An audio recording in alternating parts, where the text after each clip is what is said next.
27 октябрга карата маанилүү жаңылыктар менен таанышып алыңыздар, саламатсыздарбы? Бул чыгарылышта Ошто буга чейин опуз алууга шектелип издөөдө жүргөн милиция кызматкерлери кармалды. Баткенде буга чейин бир нече жолу соттолгон кишини атып өлтүрүштү. Ноокаттын мэри Таалайбек Тезекбаев кызматтан кетти. KG Group курулуш компаниясынын ээси Имамиддин Ташев кармалды. Садыр Жапаров 2 спортчуга батир белек кылды. Гүлбаев көзөмөлдөгөн күрмөнтүү цемент заводу мамлекетке кайтарылды. Ош шаарында тургундан 400 000 сом акча талап кылууга шектелип издөөгө алынган 3 милиция кызматкери, милициянын 2 капитаны жана 1 майору кармалды. Бул тууралуу 27 октябрда УКМКдан билдиришти. Маалыматка караганда алар зордуктоо фактысы боюнча кылмыш ишин козгойбуз деп коркутуп, шаар тургунунан акча каражатын талап кылышкан. 25 сентябрда ушул эле ишке байланыштуу ортомчу 100 000 сом алып жаткан жеринде кармалган. Кийинчерээк милициянын 1 майору колго түшкөн. Алар УКМКнын тергөө абагына 2 айлык мөөнөткө камакка алынып, калган шектүүлөргө издөө жарыяланган. Шектүүлөргө карата 3 октябрда козголгон кылмыш ишинин алкагында мурда изделген 3 шектүү Ош шаары жана Ош облусу боюнча тергөө абагына киргизилди. Учурда териштирүү иштери жүрүп жатат. Баткен облусунун Кызылкыя шаарындагы дүкөндөрдүн биринде буга чейин бир нече жолу сот жообуна тартылган жаран 32 жаштагы кишини атып кетти. 25 октябрь түнкү 2 чамалуу Кызылкыя шаарындагы спирт ичимдиктерин саткан дүкөндө ызы-чуу чыгып, белгисиз жаран ок атуучу курал менен башка бирөөнү атып салган. Териштирүүнүн натыйжасында Кызылкыя шаарынын 32 жаштагы тургуну менен Караван айылынын 27 жаштагы тургунунун ортосунда пикир келишпестик чыкканы аныкталды. Ок маркумдун курсагына тийген, ал жандандыруу бөлүмүндө каза тапкан. Аткан киши кылмыш болгон жерден из жашырган. Адам өлтүрүү беренеси менен иш козголуп, кылмышка шектүү изделип жатат. Милиция киши колдуу болгон киши да изделип жаткан шектүү да мурда бир нече жолу соттолгонун маалымдады. Тергөө иштери уланууда. Дагы башка жаңылыктар менен кененирээк таанышуу үчүн клубтун Telegram каналына катталсаңыз болот. Шилтеме видеонун баяндоосунда.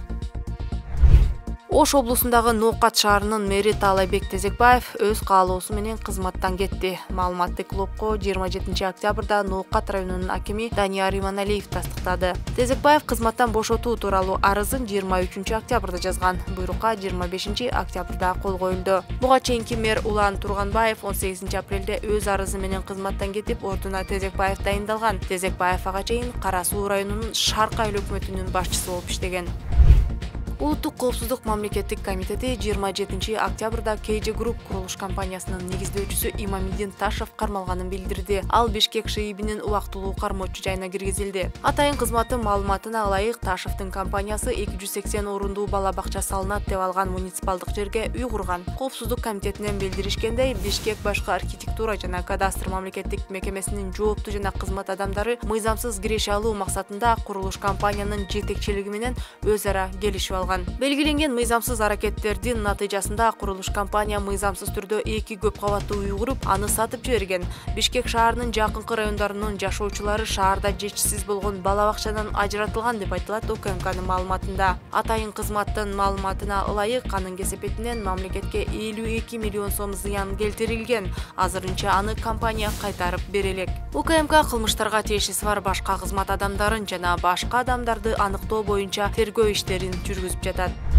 Күндүн маанилүү окуялары менен таанышып туруу үчүн бул коңгуроону басып, YouTube каналыбызга катталыңыз.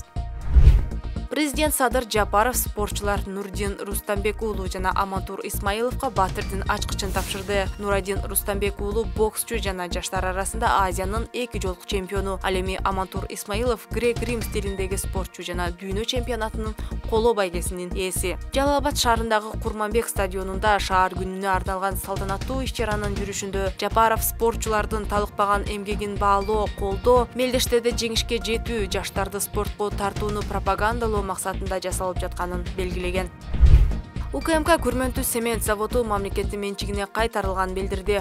Атайын кызматтан билдиришкендей, заводдун 93,17% акциясын мамлекеттик мүлктү башкаруу боюнча мамлекеттик агенттикке өткөрүү мүмкүн болду. Компаниянын акцияларынын көпчүлүк бөлүгү 4 октябрда атайын операция учурунда жок кылынган Камчы Гөлбаевдин уюшкан кылмыштуу тобунун кылмыштуу кирешелерин адалдоо боюнча кылмыш ишинин алкагында кайтарылды. Күрмөнтүү цемент мындан ары төмөндөтүлгөн рыноктук баада жеке менчикке өткөрүү максатында Камчы Асанбек тарабынан адамдар өндүрүштүк ишкананын банкрот болушуна жасалма шарттарды түзүшкөн деп белгилешти атайын кызматтан. Атайын кызмат ишканадагы өндүрүштү жандандыруу үчүн анын акцияларын мамлекеттик мүлктү башкаруу боюнча мамлекеттик агенттикке берилгенин белгиледи. Калган 6,83% акция цемент заводунун кызматкерлеринин ичинен жеке адамдарга таандык.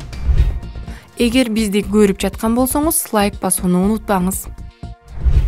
Баткен шаарында 99-2000 жылдардагы окуяларда аскердик милдетин аткарып жатып курман болгон жоокерлер эскерилди. Иш-чара 26 октябрда өттү. Ага жергиликтүү бийлик өкүлдөрү, ишкана мекемелердин жетекчилери, коогалаңдын катышуучулары, шаар тургундары жана маркумдардын үй бүлөлөрү катышты. Эстеликке гүлчамбар коюлду. Куран окуп каза болгондордун эрдиктери баа жеткис экени белгиленди. Ушундай эле эскерүү иш-чаралары облустун башка аймактарында да өткөрүлүүдө. 1999-2000 жылдардагы Баткен согушуна 6000дей жоокер, 400дөй жаран катышкан.